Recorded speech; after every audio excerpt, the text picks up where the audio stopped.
بنی اسرائیل کون تھے؟ آج ہم بات کریں گے بنی اسرائیل قوم کی۔ حضرت ابراہیم علیہ السلام کے پوتے اور حضرت اسحاق علیہ السلام کے بیٹے حضرت یعقوب علیہ السلام کا عبرانی لقب اسرائیل تھا، لہٰذا ان کی اولاد بنی اسرائیل کہلائی۔ حضرت یعقوب کے 12 بیٹے تھے، اس لیے ابتدا سے بنی اسرائیل 12 قبیلوں میں بٹے ہوئے۔ حضرت ابراہیم علیہ السلام کا آبائی وطن عراق تھا۔ حضرت ابراہیم علیہ السلام عراق سے ہجرت کر کے فلسطین آباد ہو گئے۔ سفر ہجرت کے دوران آپ علیہ السلام نے حضرت سارہ اور حضرت ہاجرہ سے شادیاں کیں۔ آپ کے چھوٹے بیٹے حضرت اسحاق اور حضرت سارہ کے بطن سے پیدا ہوئے، جبکہ بڑے بیٹے حضرت اسماعیل جو کہ آپ صلی اللہ علیہ وسلم کے جد امجد بھی ہیں، حضرت ہاجرہ کے بطن سے پیدا ہوئے۔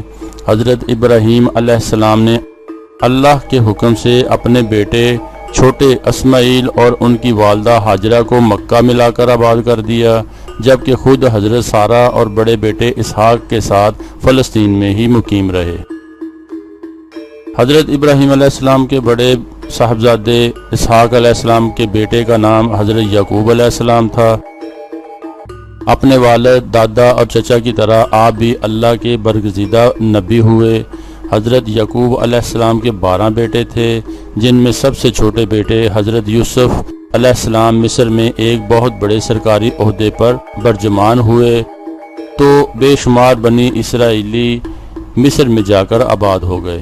اس دوران بھی اس قوم کی ہدایت کے لیے کئی پیغمبر آئے، جن میں حضرت ایوب علیہ السلام کافی مشہور ہیں۔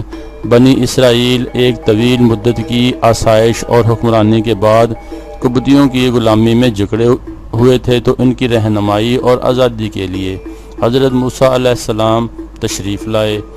حضرت موسیٰ علیہ السلام بنی اسرائیل کو قبطیوں کی غلامی سے آزاد کرا کے بحر احمر کے پاس واپس فلسطین لے آئے۔ یہاں آپ کے بعد آپ کے بھائی حضرت ہارون علیہ السلام پیغمبر اور بادشاہ بنے۔ اس کے بعد ایک طویل عرصے تک بنی اسرائیل نے فلسطین پر حکومت کی۔ اس دوران ان پر اللہ کی طرف سے طرح طرح کی نعمتیں نازل ہوئیں، جیسے من و سلوہ وغیرہ، تاہم اس قوم نے ان کی قدر نہ کی۔ ان میں سینکڑوں نبی بھیجے گئے، کئی کا انکار کیا گیا اور کئی کی نبوت کو قبول کیا گیا، مگر نافرمانی میں کوئی کسر اٹھا نہ رکھی۔ اس کے بعد بھی اللہ تعالیٰ نے بنی اسرائیل کے 2 باپ بیٹوں حضرت داؤد علیہ السلام اور حضرت سلیمان علیہ السلام کو عزت بخشی۔ حضرت سلیمان علیہ السلام 9ویں صدی قبل مسیح میں فلسطین کے مشہور فرما روا اور پیغمبر تھے۔ ان کی وفات کے بعد 10 اسرائیلی قبائل نے ان کے جانشین کی مخالفت کی اور اسرائیل کے نام سے شمالی فلسطین میں اپنی بادشاہت قائم کر لی۔ 537 قبل مسیح میں بابل اور نینوا کے حکمران فلسطین پر چڑھ دوڑے۔ انہوں نے بنی اسرائیل کو بڑے پیمانے پر قتل کیا اور ہزاروں کو غلام بنا کر اپنے ساتھ لے گئے۔ قرآن حکیم میں کئی جگہ اسرائیل کا ذکر آتا ہے۔ ایک سورت کا نام سورت بنی اسرائیل ہے۔ یہ قوم اگرچہ بڑی دولت مند تھی، مگر دنیا کے مختلف ممالک میں منتشر۔ 1917 میں برطانیہ نے ان سے وعدہ کیا کہ فلسطین میں ان کی آزاد حکومت قائم کر دی جائے گی، لیکن اسرائیلیوں نے وفائے عہد سے پہلے ہی علاقے میں بسنے والے فلسطینیوں پر بے انداز مظالم توڑ کر انہیں اپنے اپنے علاقوں سے کھدیڑ ڈالا